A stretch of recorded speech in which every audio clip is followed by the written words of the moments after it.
In early April, we found out about Supreme Court Justice Clarence Thomas's relationship with billionaire Republican megadonor Harlan Crow and all the lavish trips he'd taken around the world on Mr. Crow's super yacht. Trips that Justice Thomas failed to include in financial disclosure forms. Apparently, that was just the beginning. We learned subsequently that Clarence Thomas failed to disclose that 9 years ago, Mr. Crow bought the home that Thomas's mother lived in and still lives in to this day. Then we found out that Thomas failed to disclose that Mr. Crow paid the boarding school tuition costs for Justice Thomas's grandnephew, running a tab that may have exceeded $150,000. And today, we learned of the dozens of destination vacations and private jets and otherwise high roller experiences that Clarence Thomas has received from other billionaires who have basically kept Justice Thomas in a life of luxury.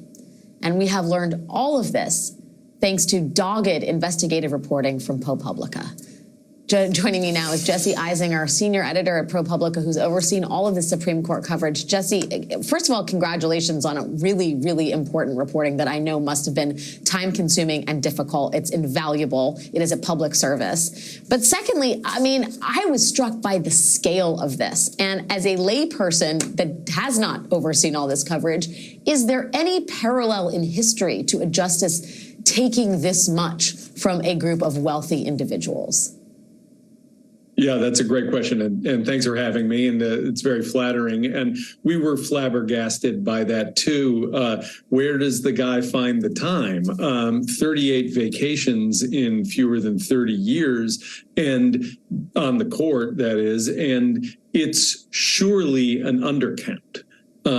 We have lots of evidence that this is an undercount because we were extremely conservative about the travel, both the destination travel and the flights, 26 private jet flights. So what we were struck with after the Harlan Crow stories were that we got tips that indicated that the scale was much greater, that the circle of benefactors was wider, and that there were so many more gifts and undisclosed travel. And that's what we have focused on here today, to emphasize that this is a scale that is unprecedented in modern court history, either from any federal judge or certainly from a Supreme Court justice. There is no precedent for this. What is also interesting is you have as evidence sort of Christmas cards that Ginny Thomas sent out featuring some of these lavish trips with their billionaire friends. They weren't hiding this. This was cocktail conversation. This was holiday greeting card material. And yet none of this finds its way into the financial disclosure forms. Is it safe to say that that is evidence of the sort of consciousness of guilt, not in the legal sense, but perhaps maybe in the moral or ethical sense? Well, I think it's it's evidence that they were brazen or thought that they, the most generous interpretation is that they thought they weren't doing anything wrong, or they really didn't care, or thought they wouldn't get caught.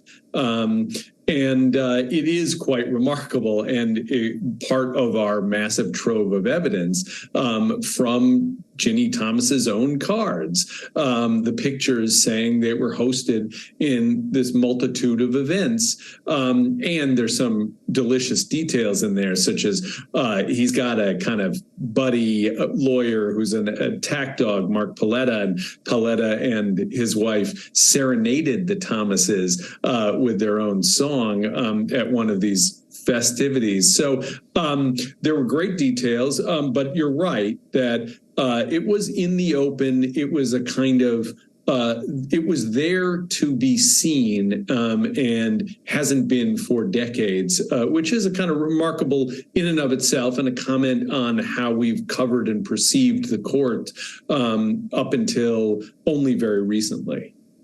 Yeah, it's so good that you brought up that Mark Paletta anecdote of his friends literally serenading him. I have friends. I love my friends. I think my friends love me. None of them serenade me singing lyrics they have written in advance off of their iPhones. I mean, that does not happen, I think, in most circles of friends. And you guys make it very important. We all need better friends. Right, yeah, we need better friends like who will Thomas. fly me around on their private jets. But you make the point, I think it's important here, that these are people who were not friends with him before he was a Supreme Court justice. And that is really relevant. The absolute adoration, the fealty, the sort of the deference to him, almost as if he is a king in this situation, is not, I mean, to me, that just strikes me as an unhealthy, imbalanced relationship, and or one that one wonders what Clarence Thomas is getting out of it beyond the ego stroking.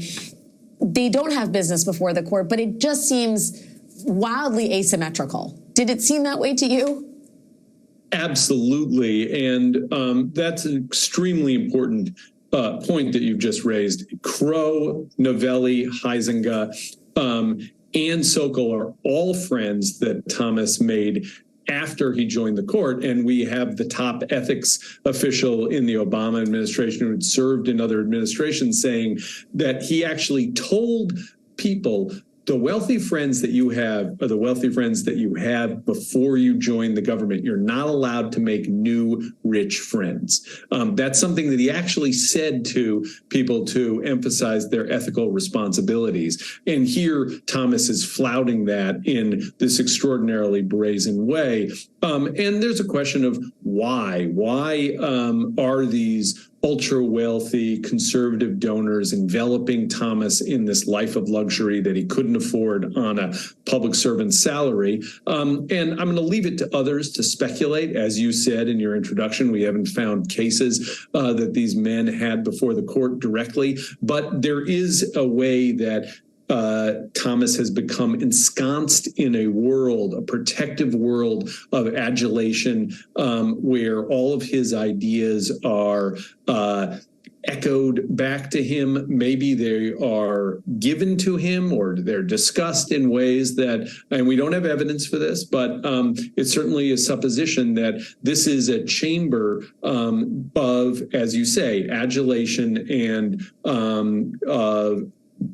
ideological closure that protects him from the outside world and envelops him in luxuries at the same time. Envelops him in luxury like a thick Loro Piano cashmere blanket, which I'm sure has been in the offering at some point along the way. Jesse Eisinger, thank you on behalf of people who care about the integrity of this court, which should be all of us. We really appreciate all the reporting. Good job. Thank you so much.